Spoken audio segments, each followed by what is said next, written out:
पछिल्लो पटक खूब चर्चाको विषय के अमेरिकाबाट मान्छे फर्काइदियो नि त हैन।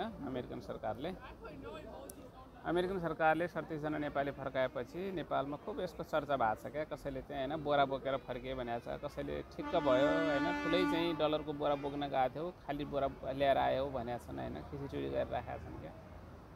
खास यो गर्नु कति जायज हो कति अनजायज हो हैन, तपाईहरु स्वयं आफैले यसको चाहिँ मूल्याङ्कन गर्न सक्नुहुन्छ। बिचारा देशमा गरिखाने अवस्था छैन हैन, देशमा चाहिँ रोजगार भएन, बेरोजगार भइयो, देश खत्म भयो।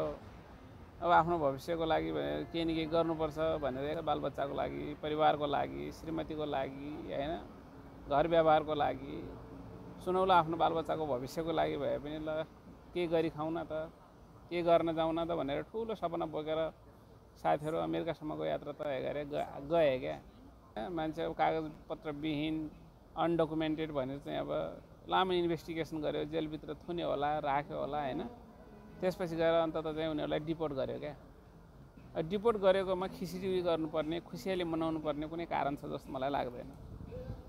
झेलेर गएका थिए, कत्रो पैसा खर्च गरेर गएका थिए होला हैन। अब तल्लो बाटोको यात्रा कति दुःख हुन्छ, कति पीडा हुन्छ, कति समस्या हुन्छ हैन, कति चाहिँ अप्ठ्याराहरूसँग जटिलताहरूसँग खेलेर चाहिँ त्यो चुनौतीहरूको सामना गरेर मान्छे त्यहाँ पुग्छ होला हैन। धन्न बाँचेर त्यहाँ पुगेर पनि अब त्यहाँ सरकारले बस्न दिएन त फर्काइदियो त क्या, फर्काइदियो। अनि किन मजाक गर्नुपर्ने? यस्तो बेला त बिचाराहरूलाई सबैले चाहिँ हौसला प्रदान गर्नुपर्ने हो नि, आत्मबल दिनुपर्ने हो नि। देशको अवस्थाले गरी खान दिएन, भविष्यका लागि भए पनि चाहिँ देश छोडेर परदेश जाउँ भने अब सम्बन्धित देशले फर्काइदियो त। अब तिनीहरूलाई मार्ने, अब तिनीहरू मरेको हेर्न चाहन्छ यो खिचडी गर्ने समूहले।